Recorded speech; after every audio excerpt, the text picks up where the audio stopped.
Do you know the feeling? The teacher calls on someone else. Again.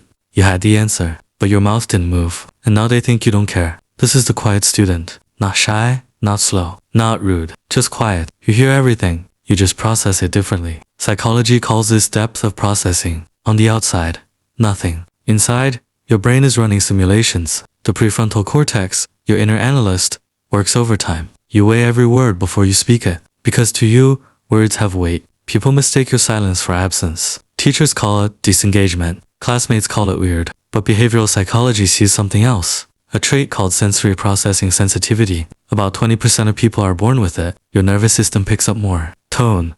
Micro-expressions.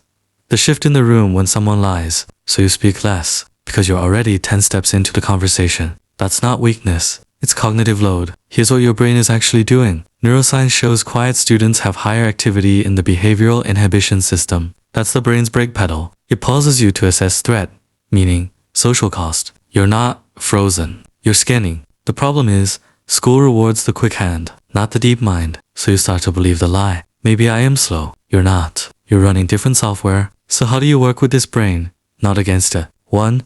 Name the pattern. Cognitive science calls this meta. When you label it, shame loses power. Say it, I think before I speak. That's not an apology. It's data. 2. Use the pause to paragraph rule. Your brain needs 3 seconds to translate thought to speech. In class, by time, can I have a second to frame that? Behavioral psychology shows people respect intentional pauses. Silence becomes authority. 3. Externalize your depth. You don't have to talk to be seen. Write sketch, send the email after class. Personality theory calls this introverted contribution. Impact without performance. 4.